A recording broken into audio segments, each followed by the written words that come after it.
என்பதற்கு இந்த வேத பகுதியெல்லாம் ஆதாரம். கவனிங்க, ஒரு நாளைக்கு 1.5 லட்சம் பேர் சாகிறாங்க. எத்தனை பேருக்கு தெரியும்?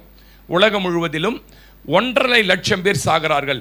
எத்தனையோ மகான்கள் வந்தார்கள், எத்தனையோ பேரரசர்கள் வந்தார்கள், எத்தனையோ பேர் வந்து மரித்து போனாலும் அத்தனை பேருடைய மரணங்களும் இன்றைக்கும் நினைவில் இல்லை. ஆனால் இயேசுவின் மரணம் 2024 ஆண்டுகளாக மறக்கப்படாமல் நினைவு கூறுகிறது உலகம் முழுவதிலும். அப்போ இந்த மரணம் எவ்வளவு முக்கியமான மரணம் என்பதை நீங்கள் புரிந்து கொள்ள வேண்டும். ஆமீன் சொல்லுங்களேன். நல்லா இப்படி சொல்லுவாங்க பாருங்களேன். ஒரு உலகத்தை காப்பாற்றணும்னா ஒரு நாட்டை அழிச்சா தவறு இல்லைன்னுவாங்க. ஒரு நாட்டை காப்பாற்றணும்னா ஒரு ஸ்டேட்டை அழிச்சா தவறு இல்லைன்னுவாங்க. ஒரு ஸ்டேட்டை காப்பாற்றணும்னா ஒரு ஊரை அழிச்சா தப்பு இல்லைன்னு சொல்லுவாங்க. ஒரு ஊரை காப்பாற்றணும்னா ஒரு தெருவை அழிச்சா என்னதில்லை, தப்பில்லை. ஒரு தெருவை காப்பாற்றணும்னா ஒரு குடும்பத்தை அழிச்சா தப்புதில்லை. ஒரு குடும்பத்தை காப்பாற்றணும்னா ஒரு ஆள் அழிச்சா. இதுதான் உலகத்துடைய ஃபார்முலா. இங்கே என்ன நடந்தது பாஸ்டர் இப்போ வாசித்ததுன்னா, உலகத்தில் உள்ள எல்லா மக்களையும் காப்பாற்ற வேண்டுமானால் அதை படைத்த கடவுளே இறங்கி வந்து அவர்களுக்காக தன் ஜீவனை கொடுத்து அவர்களை மீட்டெடுத்தனுடைய திருநாள் தான் இந்த திருநாள். ஆமேன் சொல்லுங்களேன். அல்லேலூயா. எத்தனையோ சாம்ராஜ்யம் வந்து இந்த உலகத்தில் இந்த சம்பவத்தை அழிக்க வேண்டும் என்று நினைத்தார்கள். ஹிட்லர்லாம் ஆளும்போது புனித வெள்ளி ஈஸ்டர் ஒரு பண்டிகையை கொண்டாடக்கூடாது, கொண்டாடினால் மரண தண்டனை என்று கொண்டு வந்து உலகம் முழுவதிலும் ஹிட்லர் ஆளும்போது இப்படிப்பட்ட சட்டத்திட்டங்கள் வந்தும் இன்றைக்கு வரைக்கும் தேவனுடைய அந்த மரணத்தை யாராலும் மாற்ற முடியவில்லை, மறுக்க முடியவில்லை. ஆமேன் சொல்லுங்களேன். அல்லேலூயா.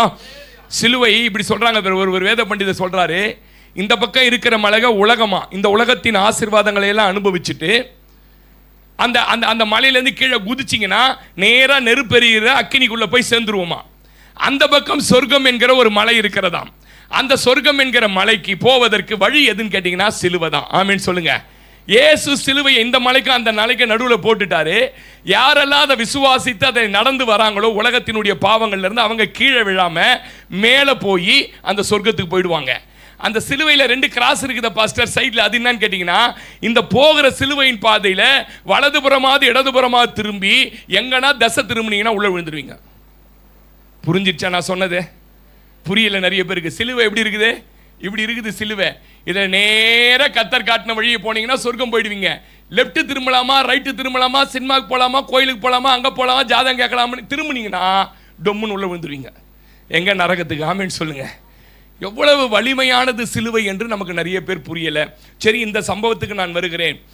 இந்த சம்பவம் நடக்கிற காலங்களிலே 3 விதமான மனிதர்கள் அந்த தேசத்தில் இருந்தார்கள். 3 விதமான மனிதர்கள் இருந்தாங்க. நம்பர் 1 அவங்க யாருன்னு கேட்டிங்கன்னா, அந்த தேசத்தை சேர்ந்த பாரம்பரிய மனிதர்கள், யூதர்கள் அங்கே வாழ்ந்தார்கள். 2வது அந்த நாட்டை சிறைபிடித்த ரோமர்கள் அந்த நாட்டிலே இருந்தார்கள். 3வது புதுசாக ஒரு கூட்டம் ஒன்று எழும்புச்சு. அது என்னன்னு கேட்டிங்கன்னா, இயேசு கிறிஸ்து தான் மேசியா என்று நம்பி ஒரு கூட்டம் என்ன பண்ணாங்க, அவரை நம்ப ஆரம்பித்தாங்க. இது இல்லாமல் வெளியிலிருந்து வருகிற வியாபாரிகள் இப்படி இருந்தாங்க. இந்த 3 பேருக்குமே நல்லா கவனிங்க, இந்த 3 கூட்டத்துக்குமே சிலுவை மரணம் என்பது பயங்கரமான கொடூர தண்டனை கொடுக்கப்பட்ட ஒரு மனுஷனுக்கு தான் சிலுவை தண்டனை கொடுப்பாங்க. நம்ம தப்பா இன்டர்பிரிட்டேஷன் பண்றோம். ரோமர்களுடைய ஆட்சியிலே சிலுவையை அனுமதித்தார்கள். ரோமர்கள் ரொம்ப நல்லவங்க. இந்த உலகத்துக்கே நாகரிகத்தை எங்கேருந்து கற்றுக் கொடுத்தாங்கன்னு கேட்டிங்கன்னா ரோமர்கள் தான் கற்றுக் கொடுத்தாங்க. ரோம பேரரசு ஆளும்போது தான் நாகரிகம். உங்களுக்கு எத்தனை பேருக்கு தெரியும், ரோமர்கள் ஒரு ஆளை அடிப்பதற்கோ ஒரு ஆளை சங்கிகளில் கட்டுவதற்கு கூட அது அஃபென்ஸ் நினைச்சாங்க. மனிதனை மனிதனாய் வாழ விட்டு அவளுக்கு சுதந்திரம் கொடுக்கணுன்றது ரோமர்களுடைய சாம்ராஜ்யத்தின் படித்தவனுக்கு ஆச்சரியமா இருந்தது. சாம்ராஜ்யம். அதனால தான் சங்கிலியில கட்டும்போது பவுலை கேட்கிறார், நான் ரோமனா இருக்க நீ என்னை கட்டலாமான்னு கேட்கிறார். அவன் உடனே சங்கிலி அவுத்து விட்டான். நான் ரோமனா இருக்க நீ என்ன அடிக்கலானமான்னு பயந்துட்டான். அப்ப என்ன புரியுதுன்னு கேட்டா, ரோமர்கள் மனிதர்களை எப்படி நடத்தினாங்கன்னா மனிதர்களாய் நடத்தினாங்க. அப்ப எப்படி பாஸ்டர் இந்த சிலுவை அனுமதித்தாருங்க? சிலுவையினுடைய மரணம் என்பது ரோமர்களுடையதல்ல, யூதர்களுடையது. ஆமேன்னு சொல்லுங்க. ஒரு மனுஷனை கர்த்தரே சபிச்சிட்டாரு. ஒரு மனுஷனை மரணத்துக்கு கர்த்தரே ஒப்பு கொடுத்துட்டாரு, கடவுளே ஒப்பு கொடுத்துட்டாருன்னா அவனை ஊருக்குள்ள வச்சில்ல, ஊருக்கு வெளியே எடுக்கணும். ஊருக்குள்ள வச்சா அவன் ரத்தப்பழி ஊர் மேல வந்துரும். நீங்க வாசிங்க உபாகமம் 21ஆம் அதிகாரம் 22ஆம் வசனம் வாசிங்க. உபாகமம் 21, 22 வாசிங்க. சீக்கிரம் வாசிங்க.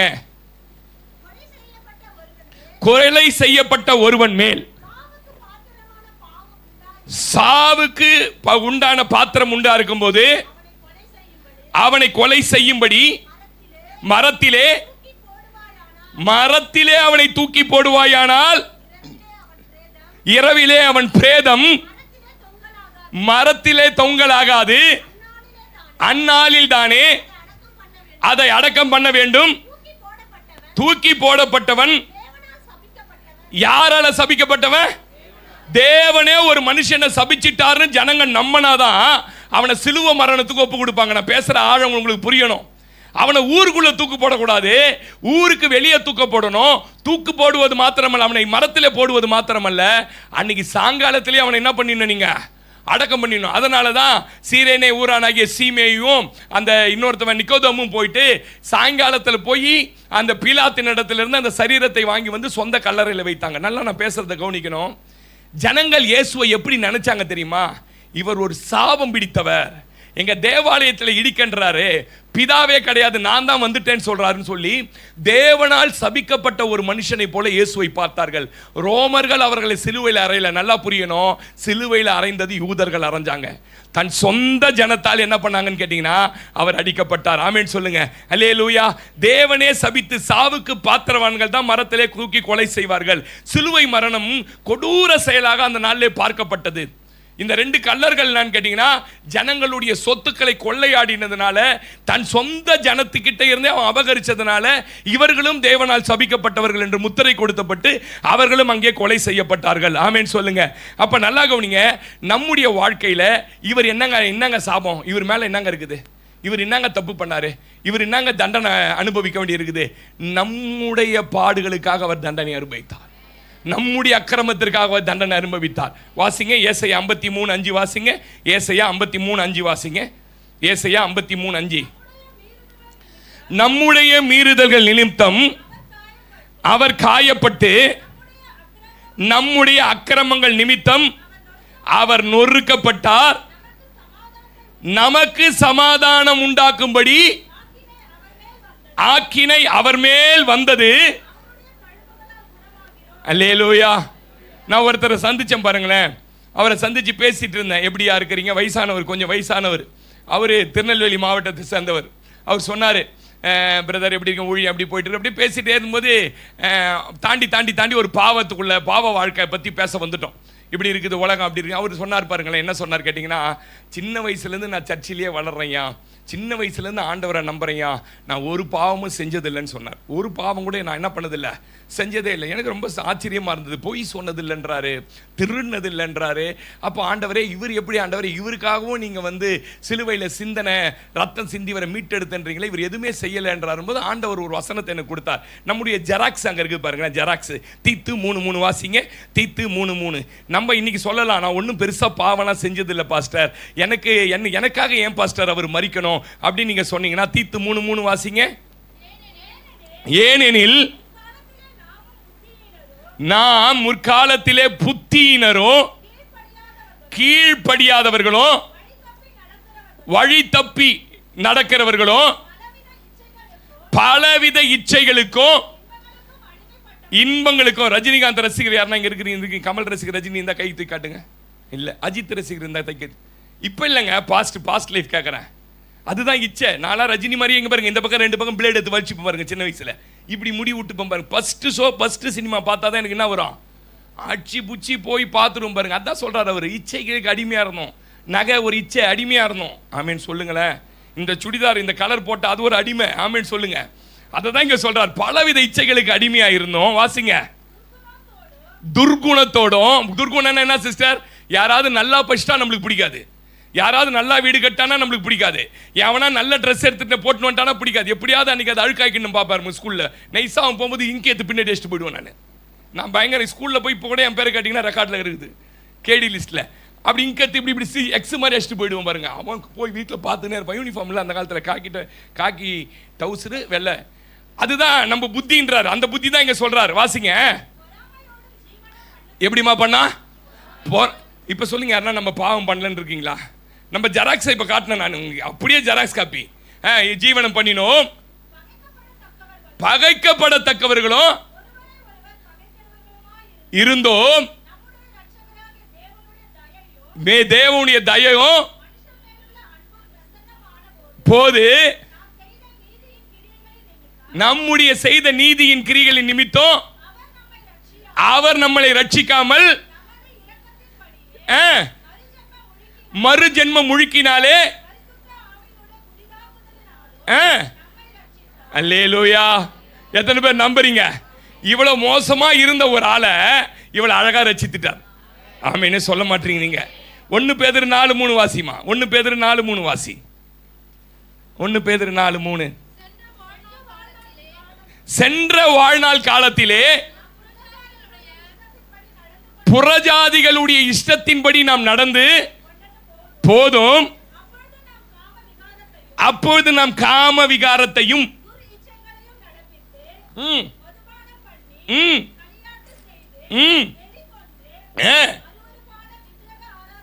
அருவருப்பான விக்கிரக ஆராதனை செய்து வந்தோம்.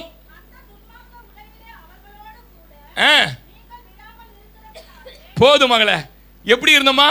மதுபானம், சரக்குனா அவ்வளவு பிடிக்கும் எல்லாருக்கும். ஆமேன்னு சொல்லுங்க. உங்களுக்கு இல்ல, லேடிஸ் சொல்ல, ஜென்ஸ் சொல்றேன் நான். கல்யாணத்துக்கு எவனா பத்திரிக்கை வச்சானா ஃபர்ஸ்ட் கேட்குற கேள்வி என்ன தெரியுமா கேட்பான்? சரக்கு இருக்குதான்னு கேட்போம். சிரிக்கிறீங்க? நீ ஏன்டா சிரிக்கிற? தருண் சிரிக்கிறான். வேற யாருன்னா சிரிச்சு, ராஜேந்திரன் சிரிச்சிருந்தா பரவாயில்ல, ரவிச்சந்திரன் பேர் சிரிக்கிறது யாருன்னு கேட்டீங்கன்னா கவுனிங்க. மதுபானம் பண்ணி காம, உங்களுக்கு எத்தனை பேருக்கும் தெரியல. இன்னைக்கு எல்லாமே சாதாரணமாயிடுச்சு. அன்னைக்கெல்லாம் இந்த படம் ஒரு படம் போடுவான் பாருங்க, அதுக்குன்னு ஒரு தியேட்டர் ஊர்ல இருக்கும். முக்காடு போட்டு போவான் பாருங்க, எல்லாம் மறைஞ்சு கெரிஞ்சு போவான். அதை பார்க்க அவ்வளோ ஒரு மோசமான வாழ்க்கையை வாழ்ந்த நம்மளை தான் இந்த கல்வாரி மரணம் நம்மளை நீங்களாக்கி. ஒரு ஆமேன்னு சொல்ல மாட்டீங்க. மார்க் 7:21 வாசிங்க. மார்க் 7:21 வாசிங்க.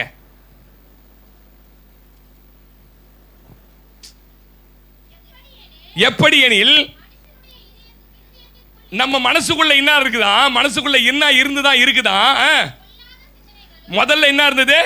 பொல்லாத சிந்தனையும், விபச்சாரம், வேசித்தனம், கொலை பாதகம். எப்படியாவது அவனை போட்டு தள்ளுவேன் நான். வாசிங்க. திருட்டு, திருடாத ஒரு ஆள் இருந்தா கை தூக்கி காட்டுங்க. யாரும் தூக்கவே முடியாது. சும்மா கை தூக்க கூடாது. எப்படியாவது வீட்டுக்கார பாயிட்ல இருந்தா 10 ரூபாய் என்ன பண்ணிருப்பீங்க? அந்த ஆளை கேட்காம எடுத்தா அதுக்கு பேர் திருட்டு தான். என்ன மாதிரிலாம் ஸ்கூல்ல நீங்க எவனா ஒருத்தன் ஹீரோ பேனா எடுத்துன்னு வந்தா அவன் தான் பணக்காரன் தெரியுமா உங்களுக்கு? அந்த பேனாவை சாயங்காலத்துக்குள்ள திருடலன்னா எனக்கு வந்து என்ன ஆயிடும்? ஆமா, போய் அவன் டீச்சர் கிட்ட சொல்லி ஏமாவதி அவங்க பேர் சொல்லி இவனா தான் இருக்கணும் அந்த ஆகானுக்கு சீட்டு விழுந்த மாதிரி விழும் பாருங்க. இவனா இவனா இவனா இவனா கட்சியில் இவன். அது எத்துமா எங்கன்னா அந்த பாத்ரூம் போற வழியில மண்ணில் பொச்சு வச்சுட்டு வந்துடுவேன். அது அப்படியே வந்துச்சு பாருங்க சின்ன வயசுல இருந்து. ஆமேன்னு சொல்லுங்க. இப்பவுமா பாஸ்டர் இல்ல? ஆமேன்னு சொல்லுங்கண்ணே. இங்கே நான் சொல்லும் போது உங்களுக்கு ஒரு மெமரி ஓடும். நடராஜ் பென்சில் திருநது, அந்த பென்சில் பாக்ஸ்லேருந்து எடுத்தது. அவன் போய் வரதுக்குள்ள அவன் அந்த ஸ்நாக்ஸ் எடுத்துன்னு வருவான் பாருங்க, பர்பி. அதை எடுத்து தின்றுவோம் பாருங்க நம்ம. ஐயோ, நம்மள மாதிரி திருட்டு கோட்டு உலகத்திலேயே கிடையாது பாருங்க. இந்த திருட்டு கோட்டை தான் அவர் நேர்ச்சார். சொல்லுங்க ஆமேன்னு சொல்லுங்க. அல்லேலூயா. என்னவாமா? திருடி வாசி. பொருள் ஆசைகளிலும், துஷ்டதனங்களிலும், கபடம், காம விகாரமோ, வண்ணு கண்ணு. என்னது? யாருன்னா ஒரு நல்ல துணி போட்டு என்ன ஆகாது? யாராவது ஒரு நல்ல வீட்டுக்கு போயிட்டா நம்மளுக்கு நெஞ்சு பொறுக்குதா? நெஞ்சு பொறுக்குது இல்லையே. இந்த சொந்த வீட்டு கட்டினதை நினைத்து அஞ்சு சாவார் அவர்கள். அஞ்சாத வழி இல்லையே. கட்டிட்டானே கட்டிட்டானே கட்டிட்டானே. ஆமேன்னு சொல்லுங்க. நெஞ்சு பொறுக்குவதில்லை. ஆனா என்ன சொல்றோம்? நான் என்ன பாஸ்டர் பாவம் செஞ்சேன்? ஒண்ணும் பண்ணல பாஸ்டர். நான் உன் கண்ணே போதுமே பாவம் செஞ்சிச்சே. சொல்லுங்க ஆமேன்னு சொல்லுங்க. அல்லேலூயா. வாசி மகளே. தூஷணம். அடுத்த ஆளை பத்தி தூஷணம். ஏன் அரெஸ்ட் பண்ணிட்டாங்க தெரியுமா? ஜான் ஜெபராஜ. அவர் ஒரு பொண்ணை முத்தம் கொடுத்தார். யார் பார்த்ததுன்னு? நம்மளே பரப்புறது, நம்மளே பேசுறது. அதான் தூஷணம். ஒருத்தரை பத்தி தெரியாம பேசுறது. வாசி. என்னது? பெருமை. ஆமேன் சொல்லுங்க. பெருமையும் மதிகேடும். ஆமேன். இதெல்லாம் நம்ம ஜெராக்ஸ். எத்தனை பேர் ஆமேன் சொல்றீங்க? இப்படி இருந்த நம்முடைய வாழ்க்கைக்காக தான் அவர் கல்வாரியிலே தொங்கினார், அவர் மரித்தார். இன்னைக்கு நான் இப்படி சொல்றேன் பாருங்களேன். அவ்வளவு மோசமான உலையில இருந்த நம்மள கர்த்தர் இன்றைக்கு நீதிமான்கள் பட்டியலில் நல்ல கையை முடிஞ்சா தட்டி சொல்லுங்க. இன்னைக்கு நான் எங்க தெரியுமா இருக்கிறேன்? ஆபிரகாமின் சந்ததியா, நீதிமானுடைய பட்டியல். அதுக்காக தான் பேதுருல ஒரு வசனம் எழுதுவாங்க. இந்த ரட்சிப்பை குறித்து பார்ப்பதற்கு தேவ தூதர்கள் ஆசையா இருக்கிறாங்களாம். ஆராயிறாங்களாம். இந்த பையன் பேனா தின்னுவேன், இந்த பையன் 1ஆம் நம்பர் திருட்டு கோட்டு, யாருன்னா வச்சுட்டு போன சோத்தை கூட எடுத்து தின்ட்டு நான் தின்னலன்னோ, இந்த பையனை எப்படிரா இவர் ரட்சித்தார்னு அதை குறித்து ஆச்சரியப்பட்டு கருத்தா ஆராயிறாங்கன்னு போட்டிருக்கு. படிச்சிருந்தா உங்களுக்கு தெரிஞ்சிருக்கும். அவனுக்கு புரியவே இல்லை. இவன் போய் எப்படி நீதிமான் லிஸ்ட்ல வந்தான், இவன் போய் எப்படி இவ்வளவு மேன்மையான இடத்துக்கு வந்தான், இவனை பார்த்து 10 பேர் ஐயா ஐயான்னு சொல்ற இடத்துக்கு எப்படி வந்தானா, அவருடைய கல்வாரியில சிந்தின ரத்தம் சாபங்களை பாவங்களை அத்தனையும். ஆமேன் சொல்லுங்க. அல்லேலூயா. ஆமேன். இப்போ நான் இப்படி சொல்லட்டுமா? இப்போ 3 வசனம் படிச்சீங்கல்ல, 3 படிச்சீங்கல்ல, இதுல இருக்கிற குற்ற பின்னணியில இன்னைக்கு இருக்கிற ஐபிசி இந்தியன் பீனல் கோட் படி உங்க மேல வழக்கு தொடரணும்னா எத்தனை கேஸ் போடலாம்? உங்க மேல எத்தனை கேஸ் சிஸ்டர் போடலாம்?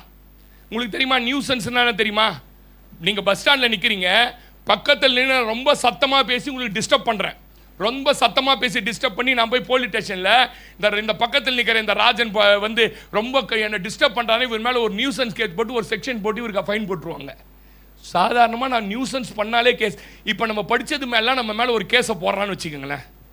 ஐபிசி தம்பி, ஐபிசி செக்ஷனில் இவ்வளோத்துக்கும் என்ன போட்டிங்கன்னா, எத்தனை வழக்குகளை நீங்கள் சந்திச்சிருக்கணும், எவ்வளோ ஃபைன் கட்டியிருக்கணும், எவ்வளோ ஜெயிலில் இருந்துக்கணும். நான் சொல்லட்டுமா? இவை ஒன்றும் உங்கள் மேல் வராதபடி உங்களுக்கு எதிரடையாக இருந்த கையெழுத்துக்களை குலைத்து போட்டு ஆமேன் சொல்லுங்க. அல்லேலூயா. உலகம் முழுவதும் இப்படிப்பட்ட நபர்கள் ரட்சிக்கப்பட்ட போது, ரட்சிக்க அவர்களை கட்டளையிட்ட போது இந்த இதையெல்லாம் என்ன பண்ணார் தெரியுமா? பிதா இவ்வளவு மோசமா இருந்த பாருங்க, நானு இவர் இவ்வளவு மோசமா இருந்தார் பாருங்க, இது எல்லாத்தையும் தூக்கி எப்பா என் புள்ள சந்தோஷத்துக்காக நீ வச்சுக்கப்பா உன் தலைமையில, இந்த பொண்ணு ரூத் அமுதாக்காக நீ வச்சுக்கப்பா, இந்த சியோனு அவர் கேட்கிறார், அவன் ரொம்ப மோசமா வாழ்ந்த ஆண்டவர், பிறந்ததுல இருந்து திருட்டு கோட்டு ஆண்டவர், அதை தான் நீ தலைமையில வச்சுக்கப்பா. புரியுதா இப்ப உங்களுக்கு? இவ்வளத்தையும் தூக்கி தலைமையில வைத்து உனக்காக சாபமாகி தேவனே அவரை சபிச்சார். எங்க பிதாவே அவரை சபிச்சு அவரை எங்க கொண்டு போனார் தெரியுமா? ஊருக்கு வெளியே கொண்டு போய் கொல்கதா மலை மேட்டில வைத்து உனக்காக. எத்தனை பேர் ஆமென் சொல்றீங்க? அதை தூக்கி தான் தலைமை பிள்ளையாகிய இயேசுவின் தலைமையில வச்சுட்டாருங்க. 1 யோவான் 2ஆம் அதிகாரம் 1-2 புரியுற மாதிரி இன்னைக்கு பிரசங்கம் பண்றேன். 1 யோவான் 2:1-2 வாசிங்க, சீக்கிரம் வாசிங்க, நேரம் இல்ல. ஏமா? என் பிள்ளைகளே,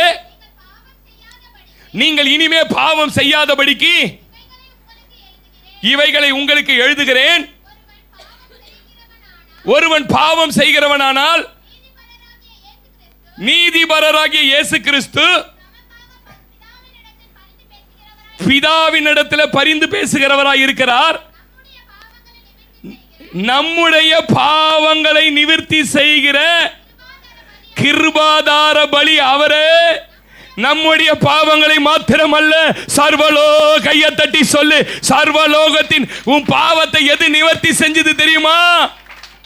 அவர் உன் மேல வச்ச அன்பு. ஆமென் சொல்லுங்களேன். அல்லேலூயா. சர்வலோகத்தின் பாவங்களை இன்னைக்கு அவர் நிவர்த்தி செஞ்சிட்டார். எப்ப தெரியுமா நிவர்த்தி செஞ்சார்? நீங்க நல்லவங்களா இருக்கும்போது நிவர்த்தி செய்யலைங்க, ரொம்ப கெட்டவங்களா இருக்கும் போதுங்க. நீங்க வாசிங்க ரோமர் 5ஆம் அதிகாரம். கொஞ்சம் வசனம் சொல்ற மாதிரி தான் இருக்கும் நீங்க, ஆனா அது ரொம்ப வசனம்லாம் ரொம்ப ஆழம். ரோமர் 5ஆம் அதிகாரம் 7 வாசி மகளே. ரோமர் 5:7. காலே பொக்காரே. நீதிமானுக்காக ஒருவன் மரிக்கிறது அரிது. ஒரு நீதிமானுக்காக ஒருத்தனும் மரிக்க மாட்டான். என் ஃப்ரெண்டு ரொம்ப நீதிமானுங்க, அவனை ஜெயிலில் பிடிச்சி போட்டாங்க, அதனால அவன் ரொம்ப நல்லவன், அவனுக்கு பதில் நான் போய் ஒரு 3 மாசம் ஜெயிலில் இருக்கிறேன். யாரா இங்கேருந்து போவீங்களா? சிஸ்டர் யாருன்னா போவீங்களா? நீ போவியா? நீங்க யாருன்னா போவீங்களா? போக மாட்டோம். நீதிமானுக்காக ஒருத்தன் சாவது முடியாது. ஒரு வேளை ரொம்ப நல்லவனா இருந்தா அவனுக்காக ஒருத்தன் சாகலாம். வாசிங்க. நாம் பாவிகளா இருக்கையில், எல்லாம் இந்த வசனத்தை படிக்கணும். நம்ம யாரா இருந்தோம்? எவனா வீடு கட்டினா பிடிக்காது, போறாம மாமியார் கொஞ்சம் கொஞ்சமா ஸ்லோ பாய்சன் வச்சு சாவச்சாலாம் இருக்குது உள்ள சர்ச்சு உள்ள. இங்க இல்ல. ஆமென் சொல்லுங்க. குழி வெட்டின ஆள் இருக்குது, பயங்கரமா சூனிய வச்சு அழிச்ச ஆள் இருக்குது, மந்திரம் பண்ணிய மந்திரவாதிலாம் ரட்சிக்கப்பட்டு உள்ள இருக்கிறான் பாருங்க. சொல்லுங்க. நாம் பாவிகளா இருக்கையில் கிறிஸ்து நமக்காக மரித்ததினாலே தேவன் நம்மேல் வைத்த கையை தட்டி சொல்லி, இந்த சிலுவையில அவர் என் மேல் வைத்த அன்பை விளங்க பண்ணுகிறார். ஆமென் சொல்லுங்க. வாசிங்க 10ஆம் வசனம் வாசி. 10. நாம் தேவனுக்காக, தேவனுக்கு நம்ம யாரா இருக்கிறோம்? எதிரி, சத்துரு. நம்ம வாழ்க்கை அப்படிதான் இருந்தது. திருடுறது, பொய் சொல்றது, பொறாமப்படுறது, கலகம் மூட்டுறது, அடுத்தவங்களை பத்தி இதே தாங்க வாழ்க்கை. ஒரு மனுஷன் பிறந்ததுல இருந்து வாழறது இப்படி தாங்க. போறாம எவனா நல்லா ஆயிட்டான், நல்லாகிறான், அழகாகிறான், வெள்ளையாகிறான்னா பொறுக்காது, கருப்பாகிறாள் பாத்துக்கிறீங்க நீங்க. அப்படியே தடவி பார்ப்பான், சனி பூசி இது ஒண்டி இப்படி வெள்ளையா பிறந்தது அப்படின்னு. அதுக்காக மூஞ்சில கிரீம் போடுவான். அவனுக்கு என்னன்னா அந்த அந்த அந்த உள்ளுக்குள்ள அந்த பொறாம வந்துருது பாருங்க. அவ்வளவு மோசமா இருந்தது பாருங்க. சத்துருவா இருந்த தேவனுக்கு அவருடைய குமாரனின் மரணத்தினாலே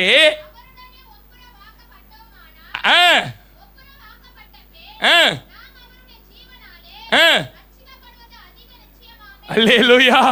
அவ்வளவு சத்துருவா இருந்த நமக்குள்ள அவர் ஜீவனை கொடுத்து ரட்சிச்சிட்டார். எத்தனை பேர் ஆமென் சொல்றீங்க? இருளில் இருந்த நான் இப்ப வெளிச்சத்தில் இருக்கிறேன் பாஸ்டர். இப்படி சொல்லி உங்களுக்கு புரிய வைக்கிறேன் இந்த வசனத்தை.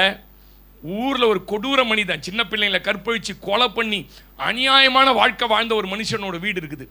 இப்போ அந்த வீட்டு திடீர்னு தீ பிடிச்சி எரியுது, வீட்டை சுற்றி எரியுது. உள்ள அவன் துடிக்கிறான், கத்துறான், என்னை காப்பாத்துங்க, என்னை காப்பாத்துங்க, என்னை காப்பாத்துங்கன்னு கத்துறான். எத்தனை பேர் அந்த ஊர்ல ஐயோ இவனை காப்பாத்திலாம் நினைப்பாங்களா? என்ன நினைப்பாங்க தெரியுமா? சாவட்டண்டா எப்பா இவன், செத்துட்டானா ஊர் என்ன ஆயிடும். ஆனா ஒருத்தர் உள்ள குச்சாருங்க, அவனை காப்பாத்துறன்ற பேர்ல அவனை வெளியே தூக்கி போட்டுட்டு இவர் செத்து போயிட்டார். நான் சொல்றேன், என்னை காப்பாற்றுவதற்காக என் அப்பா ஜீவனை கொடுக்கும்படி இந்த பூமியில வந்து அவர் ஜீவனை எனக்கு கொடுத்துட்டு அவர் செத்துட்டாரு. சொல்ல மாட்டீங்களே? அல்லேலூயா. எத்தனை பேர் ஆமென் சொல்றீங்க? நரகம் என்கிற நெருப்பில நான் மாட்டிக்கொள்ளாதபடி என்ன அவர் என்ன பண்ணாரு? என் மேல எவ்வளவு குற்றம் இருந்தது நீங்க நினைக்கிறீங்க? உங்க மேல எவ்வளவு குற்றம் இருந்தது நினைக்கிறீங்க? சகரியா 3ஆம் அதிகாரத்தில் ரொம்ப அழகா இருக்கான். யோசுவாவெனில் அழுக்கு வஸ்திரம் தெரிந்தவனா நின்று கொண்டிருக்கிறான். சாத்தான் பக்கத்தில் நின்று சொல்றான், இதோ இவன் அழுக்கு வஸ்திரம் தரிச்சிட்டான், நீங்க ரட்சித்தீங்க, இவ்வளவு மோசமான வாழ்க்கை வந்துட்டான், இவனை எனக்கு ஒப்பு கொடுங்க. ஆண்டவர் சொல்றாரு, இவன் நரகத்தில் இருந்து, வாசிங்க அந்த வசனம், சகரியா 3ஆம் அதிகாரம் 1-2.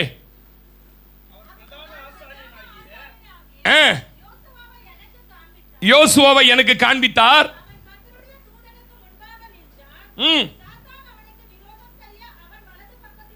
நின்றான், நோக்கி, கர்த்தர் உன்னை கடிந்து கொள்வாராக, சாத்தானே கடிந்து கொள்வாராக. ஆமென் சொல்லுங்களேன். நம்ம யார் தெரியுமா? அக்கினியில் இருந்து தப்புவிக்க, கையை தட்டி சொல்லுங்க, நான் அக்கினிக்கு போகாமல் தப்புவிக்கப்பட்ட கொல்லி. ஆமென். எத்தனை பேர் இந்த வசனத்தை நம்புறீங்க? ஆமென் சொல்லுங்களேன். அக்கினியிலிருந்து நம்மளை தப்பிச்சிட்டார். ஆமென். உங்களுக்கு ரகசியம் தெரியுமா? ஒரு மனுஷனுக்கு மரிக்கும் போது அவனுக்கு பயமும் திகிலும் கோபமும் வருமா. ஒரு சாவரானா அவனுக்குள்ள உச்சக்கட்ட கோபம் வருமா. என்ன கோபம் வருமா? பயம் திகில் ஒரு பக்கம் இருந்தாலும், நான் ஏன் மரிக்கணும், என்ன என் வயது கொத்தவங்களாம் உயிரோடு இருக்கிறாங்களே, ஏன் இவங்க, நீங்க வேணா யார் வேணாலும் சாகும்போது ஒரு பயமும் திகில் அடிஞ்சு சாவாங்க பாருங்க, பயங்கரமா கோபம் வருமா. ஆனா வேத பண்டிதர்கள் என்ன சொல்றாங்க?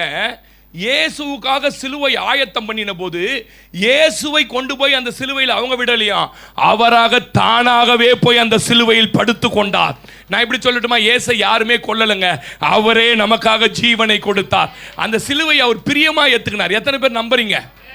ஏன் என் பிள்ளைங்க காப்பாற்றப்படணும்னா அவர் பயப்படல, அவர் திகிலடையல, அவருக்கு கோபமும் வரல. அவருக்கு என்ன தெரியுமா வந்தது? கொலேசியர் 1:20 வாசிங்க. கொலேசியர் 1:20 வாசிங்க. சீக்கிரம் வாசிருங்க, நான் முடிச்சிடுறேன். கொலேசியர் 1:20. அவர் சிலுவையில சிந்தின ரத்தத்தினாலே சமாதானத்தை உண்டாக்கி பூலோகத்தில் உள்ளவைகள் பரலோகத்தில் உள்ளவைகள் யாவையும் அவர் மூலமாய் நமக்கு ஒப்புரவாக்கி கொள்ளவும். சிஸ்டர் எப்படி சிஸ்டர் போனாரா சிலுவைக்கு? பிரியமா போனார். எத்தனை பேர் நம்புறீங்க? யாருன்னா இங்க சொல்லுவீங்களா, சாஸ்டர் நான் சந்தோஷமா சாவரம் பாஸ்டர் அப்படி யாருன்னா சொல்லுவான். 97 வயசு கேள்வி கூட ஊசி போட்டுக்கிறான் ஒருத்தன். எதுக்கு? 97 கேள்வியை காப்பாத்தினமா. எங்க அம்மா உடஞ்சல பாஸ்டர், நான் வயசு நாடான்னு கேட்டா 89 அழுவுறான். 90 வயசு கேள்வி சாவறத கூட நம்ம விரும்பல. ஆனா இவரு மரணத்தை பிரியமா ஏற்றுக்கொண்டார். கையை தட்டி சொல்லுங்க, எனக்காக என் அப்பா மரணத்தை. ஆமென் சொல்லுங்க. இன்னைக்கு ஒரே ஒரு சம்பவத்தை சிம்பிளா விளக்கி உங்களுக்கு முடிச்சிடுறேன். ஆதியாகமத்தின் புஸ்தகத்துல வேதனையோடு ஒரு பிள்ளையை ஒரு பெண் பெறா. வாசிங்க. ஆதியாகம் 35ஆம் அதிகாரம் 17-18 வாசிங்களேன். ஆதியாகம் 35 17-18 வாசிங்க. பிரசவிக்கும் போது, பெற்றெடுக்கும் போது இயேசு நம்மை பிரசவித்த போது, இயேசு நம்மை பெற்றெடுக்கும் போது கடும் வேதனைங்க. ராகேலை விட நான் சொல்லட்டுமா 1,00,000 மடங்கு கடும் வேதனை. எத்தனை பேர் ஆமென் சொல்றீங்க? எத்தனை பேர் நம்புறீங்க? பிரசவ வேதனையை பைபிள் என்ன போட்டிருக்கு தெரியுமா? கடும் வேதனை. அப்ப இயேசுக்கு கொடுத்த வேதனை ஏங்க, முந்தானேத்த என்னமோங்க அந்த வண்டி கீழே மண்ணா இருக்கு தொடச்சி எடுக்கும்போது பார்த்தீங்கன்னா லைட்டு ஒரு கீரல்ங்க, அப்படி கண்ணுக்கே தெரியல கீரல், உள்ள அந்த ரத்தம் வருது, எரியுது பாருங்க. அது டட்டால வச்சு கொஞ்ச நேரம் வரைக்கும் என் மைண்டு மொத்தம் அதுல எது இவ்வளோன்னு கீரலுங்க. அந்த ஆணி 1.5 அடியும், 1.5 அடி ஆணி இத்தனை அகல சொல்றாங்க. எப்படி இருந்திருக்கும்னு நினைக்கிறீங்க? அவருக்கு அடிச்ச முள்முடி இருக்குல்ல, அதை வந்து அவன் கோல் அடிச்ச உடனே மண்டவோட அவ்வளோ சீக்கிரம் எதுவும் குத்த முடியாது. அந்த மண்டவோடைய குத்தி உள்ள மூளையை போய் தாக்கிச்சான். அவ்வளவு பயங்கரமான ஒரு மரணத்தை நான் இங்க சொல்லட்டுமா? ஒரு பிள்ளையை பெற்றெடுப்பதற்கு இவள் கடும் வேதனைப்படுகிறாள். இதை நான் கம்பாரிசன் பண்ணும்போது உங்களுக்கு ரொம்ப அழகா இருக்கும். கடும் வேதனைப்பட்டால் வாசி, மருத்துவச்சி அவளை பார்த்து ஆயப்படாதே, இந்த முறை புத்திரனை பெறுவாய் என்றால் மரண காலத்திலே அவள் சாகும்போது பெனோனி என்று பெயரிட்டாள். கவனிக்க, நிமிந்து பாருங்க, இப்ப நிமிந்து பாருங்க. மரண வேதையில ஒரு ஆண் பிள்ளை, ஆண் பிள்ளை என்றால் ஜெயஜீவியம் பண்ணுகிறவர்கள். ஆமென் சொல்லுங்க. பெற்றெடுத்துட்டு இந்த மரண வேதையில இந்த பிள்ளையை செத்துட்ட. ராகேல் ரொம்ப சின்ன வயசு சாகும்போது, நீங்க நினைக்கிற மாதிரிலாம் இல்ல, அவ கர்ப்பம் தரிச்சு கர்ப்பம் பெக்கிற அளவுக்கு அவளுக்கு ரொம்ப சின்ன வயசு. வேத பண்டிதர்களை கூற்று எனக்கு தெரிஞ்ச ராகேலுக்கு 40 45 இருக்குன்னு சொல்றாங்க. சின்ன வயசுல சாகர, அழுக, புலம்பல், பயம். இதுல இந்த பிள்ளை பெத்தது பாருங்க, அந்த பிள்ளை மேல கவனமே இல்ல. அந்த பிள்ளைக்கு அந்த அதுல என்ன தெரியுமா பேர் வைக்கிறாவ? பெனோனி என்று பேர் வைக்கிறா. பெனோனினா என்ன தெரியுமா அர்த்தம்? கடும் வேதனையில் பெற்றெடுத்தா இல்லையா, வேதனையில கோபத்துல அந்த பெனோனிக்கு பேர் வைக்கிறா பாருங்க, வேதனையின் மகன் பேர் வைக்கிறா. சொல்லுங்க எல்லாரும், அந்த பையனுக்கு பேர் என்ன சொல்லுங்க? வேதனையின் மகனே. ஆனா இயேசு நம்மளை பெற்றெடுத்தும் போது எப்படி தெரியுமா? ரட்சிப்பின் மகனே, என் ரத்தத்தினால் மீட்கப்பட்ட மகனே, நீதிமானின் சந்ததியே. ஆமென் சொல்லுங்க. அவ சொந்த பிள்ளையை பெற்றெடுக்கிறாங்க. இந்த பிள்ளைக்காக தான் காத்திருந்தா. பிள்ளை இல்லாத மலடியா இருந்து குழந்தை பிறகுமா, ஆனா அவ உயிர் போது, இனி இப்ப உயிரே போகுது இந்த பிள்ளை. நானா இதுக்கு ஒரு பேரை வச்சுட்டு போறா, வேதனையின் மகன் வைக்கிறா. ஆமென் சொல்லுங்க. நான் இப்படி சொல்லட்டுமா? உங்க பெற்றோர்களை உங்களை பெற்றெடுத்த போது ஒருவேளை வேதனையின் பிள்ளைகளாய் பார்த்திருக்கலாம். எப்படி இந்த பிள்ளையை வளர்ப்பேன் எப்படி, ஆனா பரலோகம் உங்களை நீதிமானின் பிள்ளையாய், நீதிமானின் சந்ததியாய். ஆமென் சொல்லுங்களேன். ஒரு காலத்துல உலகம், உறவு, நண்பர்கள் எல்லாம் நம்மள துயரம் நிறைஞ்சவங்களா, சாபம் நிறைஞ்சவங்களா, வறுமை நிறைஞ்சவங்களா, வியாதியின் மனிதர்களாய் தான் பார்த்தார்கள். ஆமென். எத்தனை பேர் நம்புறீங்க? இவங்களுக்கு நல்லாவே இல்லைங்க, இவங்க நல்லா இல்லைங்க, சாபம் பிடிச்சவங்களா. நான் இப்பவும் சொல்றேன், உங்க உறவுகள், நண்பர்கள், உடன் பிறந்தவர்கள், பெற்றெடுத்தவர் கையிலேருந்து நீங்க ரட்சிக்கப்பட்ட பிறகு ஒண்ணுமே வாங்கக்கூடாது. நீங்க அவங்க கிட்ட இருந்து எதை சின்ன சின்ன அற்பமான காரியத்தை வாங்குற வரைக்கும் அவங்க உங்களை எப்படி தெரியுமா பார்ப்பாங்க? இவங்க ரொம்ப கஷ்டப்படுறாங்க, வேதனையின் பிள்ளைகளா பார்ப்பாங்க. ஒரு 2 ரூபா, ஒரு 10 ரூபா வாழைப்பழம் இதெல்லாம் வாங்கி வீட்டில் வச்சுக்கினீங்கன்னா, நான் இப்படி சொல்லட்டுமா, வாங்கின காலம்லாம் முடிஞ்சு போச்சு. அப்படியே அவங்க வாங்கி கொடுத்தா டபுள் மடங்கு திருப்பி வாங்கி கொடுக்கணும். நான் தாழ்மையாக சொல்கிறேன், எங்கள் மாமனார் போகிற இடத்துலாம் டமார் அடிப்பார். என் பொண்ணு கஷ்டப்படுது, பொண்ணு கஷ்டப்படுது, பொண்ணு கஷ்டப்படுது. எனக்கு ஒன்றும் புரியலை, கஷ்டப்படுதுன்னு எதை வச்சு இவர் சொல்கிறாரு? ஏன்னா நான் ஒரு நாள் கூட அரிசி இல்லைன்னு வீட்டுக்கு அமிச்சதில்லை, ஒரு நாள் கூட காப்பி தூள் வாங்கினு அமிச்சதில்லை, ஒரு நாள் கூட போகிறதுக்கு பஸ்ஸுக்கு உங்கள் அப்பாண்ட 10 ரூபாய், ஏன்னா 3 தெரு தள்ளி இருந்தார். கர்த்தர் பார்க்குறார் ஒரு, ஆனால் எங்களை கஷ்டப்படுறாங்க. நான் யோசிச்சேன், இவர் கஷ்டப்படுறாங்கன்னு எதை வச்சு தெரியுமா சொல்கிறாரு எங்களை? நாங்கள் அவருக்கு எதுவும் இன்னும் கொடுக்க ஆரம்பிக்கல. இதெல்லாம் கண்டுபிடிச்சேன் பாருங்க. அவரை எங்கே வழியில் பார்த்தாலும் கபால்னு பிடிச்சின்னு போய் பெரிய ஹோட்டலில் உட்கார வச்சு நல்லா ஆனியன் ரவா, நெய் தோசை, கீ தோசைலாம் வாங்கி கொடுத்தது. இப்போ நான் சாவறதுக்கு முன்னாடி ஒரு 4 வருஷத்துக்கு கதையை சொல்கிறேன். வாங்கி கொடுத்துட்டு வெளில போகும்போது ஒரு 200-300 ரூபா பாக்கெட்டில் வைக்க ஆரம்பிச்சேன் பாருங்க. அப்படியே அந்த டமாரம் கொஞ்சம் கொஞ்சமாக மாறி என்ன ஆரம்பிச்சது? என் பொண்ணு நல்லாகுதுப்பா, என் பெரிய பொண்ணு நல்லாகுதுப்பா. நீங்கள் நம்ப மாட்டீங்க. ஒரு நாள் வீட்டுக்கு ஏதோ தேடி வந்துட்டாரு. சரி வந்துட்டாரு, டீலாம் போட்டு கொடுக்கலாம் போய் அவருக்கு பிடிச்ச பொரோட்டா கிராட்டா எல்லாம் சாப்பிட முடியல அவரால். சாப்பிட்டு இன்னும் அதிகமாக என்ன சொல்றாரு சொல்லுங்க? என் பெரிய பொண்ணு தான்ப்பா நல்லாகுது. சொல்லுங்க ஆமேன்னு சொல்லுங்க. ஆமாவா இல்லையா? இப்பெல்லாம் எங்க பார்த்தாலும் அவர் சாவர வரைக்கும் 500 ரூபாய் பாக்கெட்ல வச்சிருப்பாங்க. 500 ரூபாய்க்கு பெரிய காசு. மாப்பிள்ளை 500 கொடுத்துட்டாரு மாப்பிள்ளை. இன்னைக்கு நம்ம வாங்கினே இருக்கிறோம் நிறைய பேர்கிட்ட. அதனால அவன் எப்படி நம்மளை பார்க்கறான் தெரியுமா? வேதனையின் பிள்ளைகளா, ஐயோ கஷ்டப்படுற பிள்ளைகளா. இன்னைக்கு தீர்க்க தரிசனமா சொல்றேன், உன் பெற்றோர் அப்படி பார்த்திருக்கலாம். ராகேல், நீ உன் பிள்ளை அப்படி, ஆனா பரலோகம் எப்படி தெரியுமா பார்க்குது உன் பிள்ளைய? ஆமேன்னு சொல்லுங்க. சொல்ல மாட்டீங்க, நான் பேசுறது உங்களுக்கு புரியல. ஆமேனே சொல்ல மாட்டீங்க. லோன்காரங்கிட்ட கூட போய் நின்னா உங்களை சாபத்தின் பிள்ளையா தான் பார்ப்பான். நீங்கள் சொல்ல உனக்கு எவ்வளோடா ஓணும் லோனு நான் தரேன்டா. ரவின்னு ஒரு பாஸ்டர் பெரிய பாலத்தில் டெய்லி பேசுவார் பாருங்க. ரவி அவர் பேசுறது அவர் எப்படி அவர் பேசுறதுக்கு ரொம்ப இன்னும் கொஞ்சம் நாட்கள் உலக வங்கிக்கு நீ கடன் தர போகிறாயின்னு கப்புன்னு நம்மளுக்கு. ஆனால் உண்மை எத்தனை பேர் ஆமென் சொல்றீங்க? ஒரு காலத்துல உலகமே திவாலாகி போது யோசேப்பின் இடத்துல உலகம் வந்து நின்றது போல கிறிஸ்துவன் இடத்துல உலகம் வந்து ஒரு நாள் நிற்கையா. நான் தீர்க்க தரிசனமா சொல்றேன். அல்லேலூயா. நம்ம வாங்குகிறவர்கள் அல்ல, கொடுக்கிறவர்களா மாறும்போது இவ வேதனையில என்ன பண்ணிட்டானா தன் பின்னைக்கு பெனோனி வேதனையின் மகனேன்னு பேர் வச்சுட்டு போயிட்டா. இப்படி சொல்லட்டுமா, நீங்க ராகேல் போல உங்களையே அப்படி பார்த்த காலம் உண்டுங்க. எத்தனை பேர் நம்புறீங்க? என்னையே நான் அப்படி பார்த்த காலம், நான் ஒரு சாபத்தின் பிள்ளை போல இருக்குது, நான் ஒரு வறுமையின் பிள்ளை போல இருக்குது, நான் இப்படி தான் வாழணும் போல இருக்குது, என் வாழ்க்கையில் என் தலையெழுத்தை இப்படி தான், என் ஜாதகம் இப்படி தான். நீங்கள் உங்களை பார்த்த காலங்கள் உண்டு. ஆனால் உங்க அப்பா உன்னை எப்படி பார்க்கறார் தெரியுமா? உங்க ஆமென் சொல்ல மாட்டீங்க. அல்லேலூயா. ஏன் இப்படி நீங்க உங்களை பார்க்க ஆரம்பிச்சீங்கன்னா, நீங்க கடந்து வந்த வேதனை நிறைந்த அனுபவம், சொல்ல முடியாத துயரம், உங்க வீட்டுக்குள்ள ஏற்பட்ட மரணங்கள், தனிமைகள், உங்களை நீங்களே வேதனை நிறைந்த பரிதாப நபரை வாழ்ந்த பார்த்த காலம் உண்டு. ஆமா சொல்லுங்க. ஆனா இப்ப இல்லைங்க. இன்னைக்கு நான் தைரியமா சொல்றேங்க, உங்களை எத்தனை ராகேல்கள் பேர் வச்சு அழைக்கிட்டேங்க. நீ பெனோனிடா, நீ பெனோனிடா. ஆனா உங்க அப்பா என்ன பேர் வச்சான் தெரியுமா? வாசி. பரலோகமோ இயேசுவோ அவனுக்கு என்ன பேர் வச்சது தெரியுமா? கையை தட்டி சொல்லு, நான் பெனோனி அல்ல. என் அப்பா சிலுவையில கடும் வேதனையில என்னை பிரசவித்ததனால எனக்கு ஒரு பேரை வச்சாரு. என் பேரு பெஞ்சமின். ஆமென் சொல்லுங்க. அல்லேலூயா. எத்தனை பேர் நம்புறீங்க? என் பேர் இப்ப என்னங்க? பெஞ்சமின், வலது கரத்தால் உயர்த்தப்பட்ட மகன். இன்னைக்கு நான் சொல்றேன், உங்களை குறித்த தீர்க்க தரிசனம் என்ன தெரியுமா? உங்க தீர்க்க தரிசன பார்வை என்ன தெரியுமா? நான் வேதனை துயரத்தில் வந்தவள் அல்ல, நான் தேவனால் வலது கரத்தால் உயர்த்தப்பட்ட பிள்ளை. அல்லேலூயா. எத்தனை பேர் நம்புறீங்க? உங்க பெற்றெடுத்தவர் வேதனையோடு இல்லைங்க, சந்தோஷமா பெற்றெடுத்தாருங்க. எத்தனை பேர் நம்புறீங்க? உங்களை பெற்றெடுத்த ராகேல் அல்ல, அவர் உங்களை சந்தோஷத்தோட பெற்றெடுத்த இயேசு. ஆமெனே. புரியல உங்களுக்கு? ஏசை 53:11 வாசி. ஏசை 53:11 வாசி மகளே, சீக்கிரம் வாசிங்க, முடிக்கிறேன். அவர் தமது ஆத்துமா வருத்தப்பட்டது உண்மைதான், ஆனா அதன் பலனை அவர் கண்டு எப்படி ஆயிட்டாரா? எப்படி ஆயிட்டாரா? நீ ஆசீர்வதிக்கப்பட்டு வலது கரத்தால் உயர்த்தப்பட்டதை பார்த்து திருப்தி ஆயிட்டார். எபிரேயர் 12:2 வாசி பாருங்க. தனக்கு முன்பாக இருந்த சிலுவையை அவர் என்ன எண்ணலையா? வாசிங்க. சந்தோஷத்தின் பொருட்டு சிலுவையை சகித்து தேவனுடைய சிங்காசனத்தில். அல்லேலூயா. சிஸ்டர் புரிஞ்சிச்சா இப்ப உங்களுக்கு வசனம்? உங்க நிமித்தம் அவர் சந்தோஷமா இருக்கிறார். ஆனா ராகேல் எப்படி செத்தா? வேதனையோட செத்தா.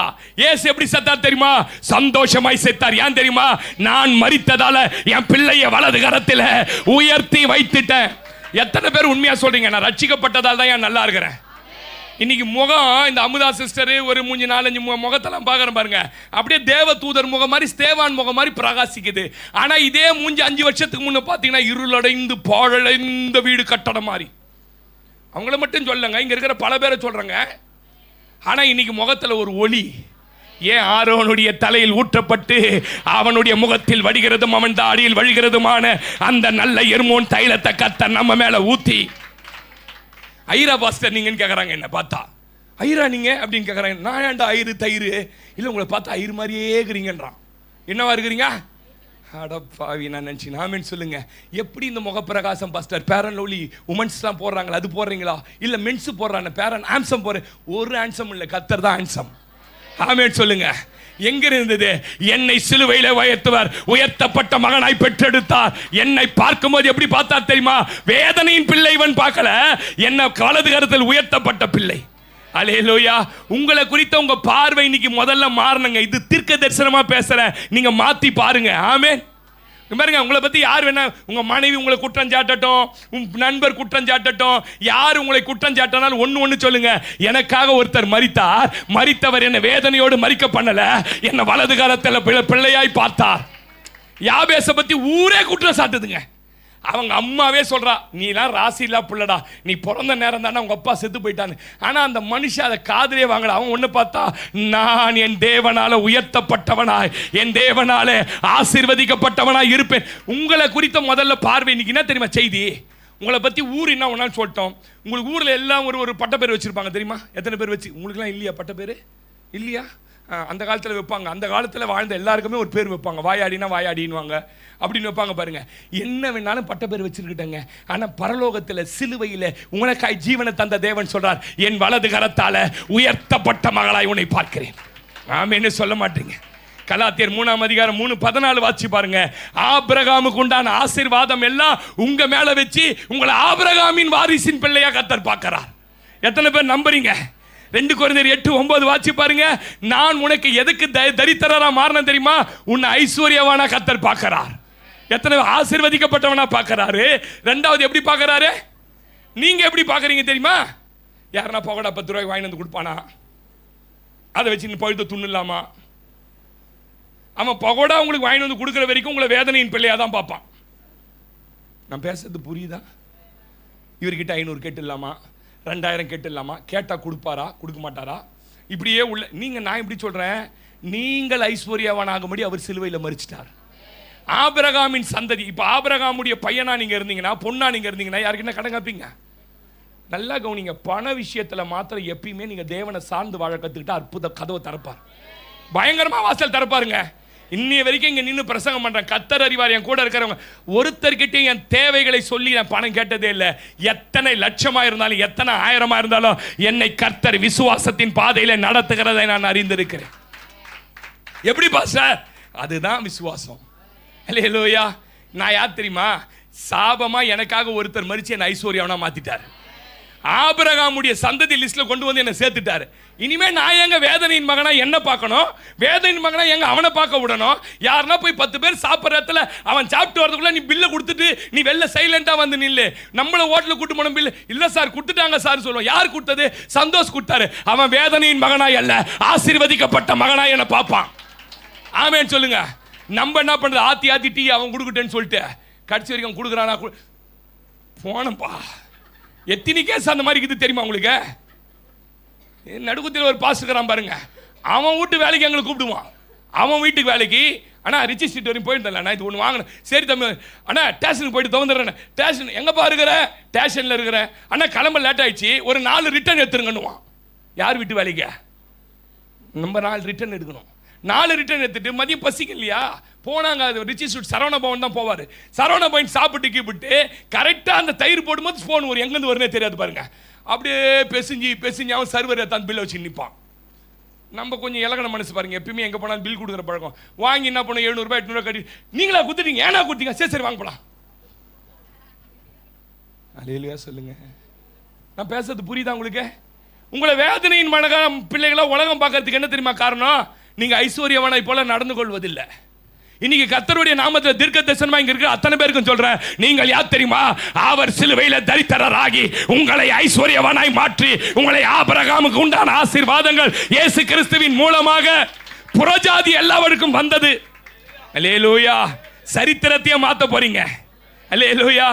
அதனால தான் ரட்சிக்கப்படும் முன் சத்தியத்தை அறிந்து கொள்ளும் முன் தரித்திரமா வாழ்ந்தோம், வறுமையில் இருந்தோம், வியாதியில் இருந்தோம், அறியாமையில் இருந்தோம், பலவீனத்தில் வாழ்ந்தோம். இப்ப கர்த்தர் நம்மள பலவீனனாகிய என்னை பலவானாய் மாற்றிட்டார், பைத்தியமாகிய என்ன ஞானியா மாத்திட்டாரு. ஏன்?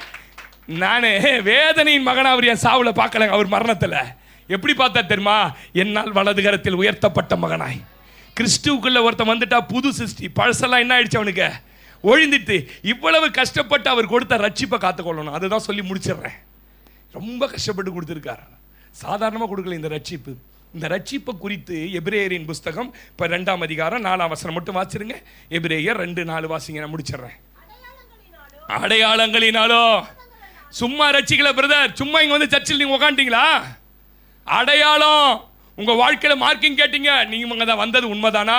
இந்த சர்ச்சுக்கு போனா இந்த வார்த்தையை பேசணும், இன்னைக்கு என்னோட பேசினா இது நீங்க தான் பேசுறீங்க. எவ்வளவு அடையாளம். நம்மள மாதிரி அடையாளம் கேட்டால் யாருன்னா இருக்கிறாங்களாங்க? இன்னைக்கு காலைல வரும்போது கூட அடையாளம் கேட்டு வந்த அல்லா இருக்குது. அடையாளங்களினாலும் அற்புதங்களினாலும்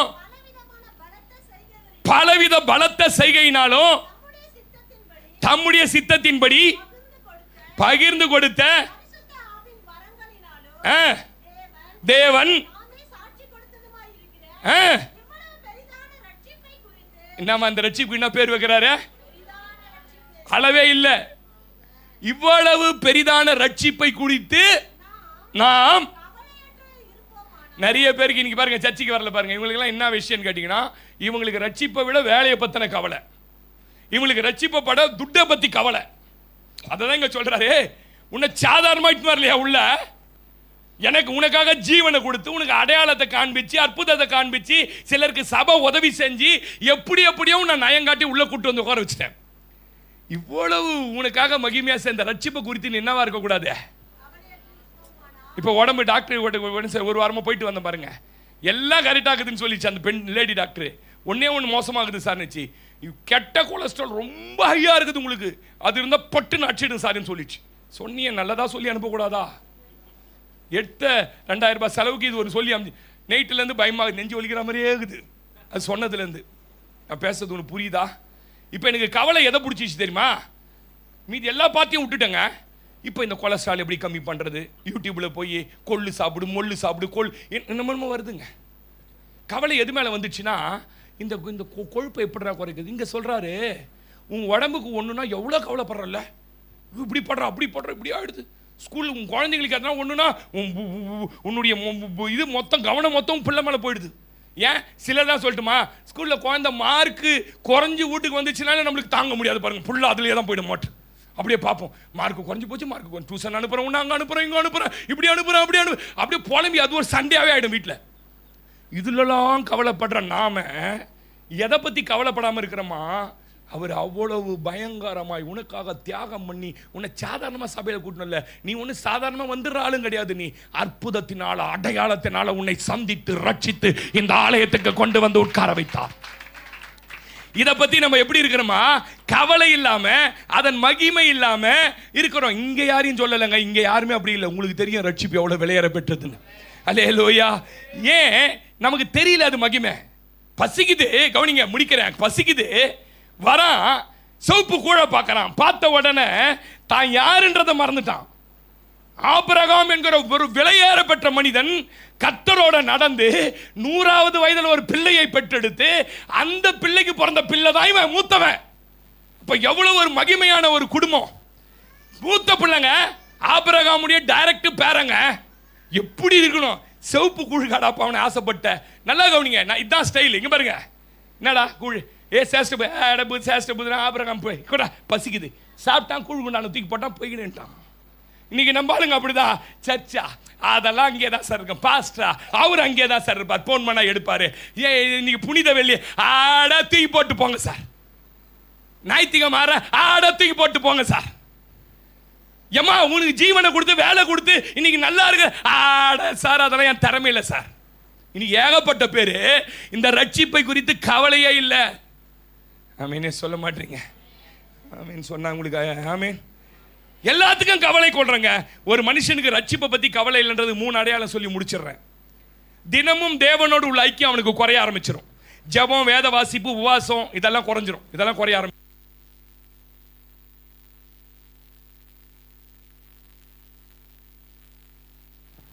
எல்லாத்தையும் கைடி போட்டீங்க, எது புதுசு எது பழசுனே தெரியல. கவனிங்க, தேவனோடு உள்ள அந்த உறவு ஐக்கியங்கள் இருக்கு பாத்தீங்களா, அது ரொம்ப என்ன ஆயிடும், குறைய ஆரம்பிச்சிடும். 2வது மிகப்பெரிய அடையாளம் என்னன்னு கேட்டீங்கன்னா, சபை 4 வாரம், சபை 5 வாரம்னா 2 வாரம் ஆப்சென்ட் போட ஆரம்பிச்சு சபை கூடுதலை விட்டு விடுவார்கள். அப்பவே நல்லா தெரிஞ்சுக்கலாம் நீங்க என்னவா மாறிட்டீங்க அப்படின்னா, இந்த ரட்சிப்பை குறித்து கவலையே இல்லாம போயிட்டீங்க, நரகத்துக்கு நேராய் நடந்து கொண்டு இருக்கிறோம். ஆமீன் சொல்லுங்க. அல்லேலூயா. எத்தனை பேர் ஆமீன் சொல்றீங்க? 3வது, ஆண்டவர் மேல இருந்த அன்பு இருக்கு பாருங்க, அது குறைய துவங்கி வாஞ்சையும் ஆர்வமும் உங்களை விட்டு போயிடும். ஆதி அன்பு உங்களை விட்டு போயிடும். ஆதியில் இருந்த அன்பு. இந்த 3 அடையாளம் உங்களுக்குள்ள இருக்குதுன்னா நீங்க ரட்சிப்பை குறித்து கவலை இல்லாம இருக்கிறீங்கன்னு அர்த்தம். அவர் சிந்தின அந்த ரத்தம் எவ்வளவு பெரிய தியாகம்னு உங்களுக்கு புரியல. உங்க மேல இருக்கிற அந்த சேஷ்ட புத்திர பாகம், அந்த ஆசீர்வாத ஐஸ்வர்யம் என்னன்னு உங்களுக்கு புரியலன்னு அர்த்தம். இப்படி புரியாமையே ஓட துவங்குனீங்கன்னா, நீங்க யாருன்னு தெரியாம ஓட துவங்குனீங்கன்னா, ஒரு நாள் உங்களை சந்திப்பான் பிசாசு. அப்போ உங்களை வீழ்த்தி போட்டு போயிடுவான். ஏங்க உங்களெல்லாம் மெரிக்கிறதெல்லாம் சர்வ சாதாரணங்க. அவ்வளோ பெரிய பலசாலி சிம்சோனெல்லாம் செகண்டில் மிர்ச்சி போட்டு போயிட்டாங்க. அவ்வளோ பெரிய கேயாசி மிர்ச்சி போட்டு போயிட்டாங்க. பெரிய பெரிய ஆள். நீங்களே எம்மாத்திரம் அவருடைய ரத்தத்தினால பாதுகாக்கப்பட்டு அவருடைய கிருபையினால இன்னைக்கு விசுவாசத்தில் சொல்லுங்க ஆமேன் சொல்லுங்க. அல்லேலூயா. நம்ம ரட்சிப்பு எபிரேயர் 10:24-25 வாசிச்சு பாருங்க. இப்படி ஆயிடக்கூடாதுங்க. எபிரேயர் 10:24-25.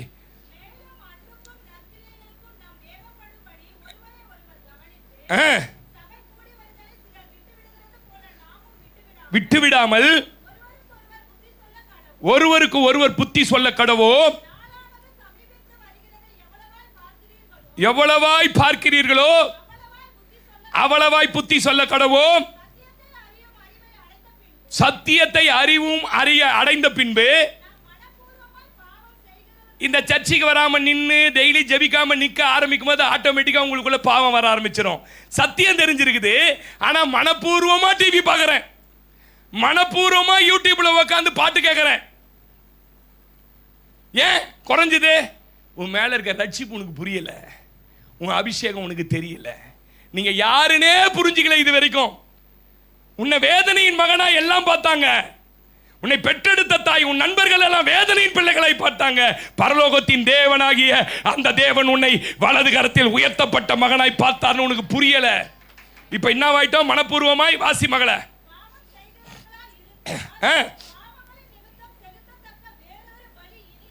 பாவத்தின் நிமித்த செலுத்தத்தக்க வேறு ஒரு பலி இனி இராமல். ஆமா, டைம் இல்லை. நியாய தீர்ப்பு வரும் பயத்தோடு எதிர்பார்க்கணும். இன்னொரு இடத்துல சொல்றாரு, நீங்க அவருடைய ரட்சிப்பை அலட்சியம் பண்ணும்போது கவனிங்க, திரும்பவும் அவரை காலின் கீழே போட்டு நசுக்கிறீங்களா? இயேசு கிறிஸ்துவ இந்த ரட்சிப்பை பத்தி யாருக்கு கவலை இல்லையோ திரும்பியும் சிலுவையில் அரைஞ்சி அவரை நீங்க மிதிக்கிறீங்கன்னு போட்டிருக்கு. ரொம்ப பயங்கரமா இருக்குல்ல? இன்னைக்கு ஒரே ஒரு சத்தியத்தை எடுத்துட்டு போயிடுங்க. உலகம் என்ன பார்த்தது எப்படி தெரியுமா? வேதனையின் பிள்ளையா பார்த்தது. இந்த சிலுவையில் இயேசு எப்படி பார்த்தார் தெரியுமா? என் வலது கரத்தில் உயர்த்தப்பட்ட. கண்களை மூடலாமா? கண்களை மூடலாமா? எல்லாம் கண்களை மூடி. ஹல்லேலூயா, ஹல்லேலூயா, ஹல்லேலூயா, ஹல்லேலூயா. இந்த காலையில் அவரை பார்த்து சொல்லுங்களேன், பாரமான சிலுவை என்று இறக்கி வைக்கவில்லை, கூர்மையான ஆணி என்று புறக்கணிக்கவில்லை, என்னை யோசித்தீரே, என்னை நேசித்தீரே, எனக்காக ஜீவன்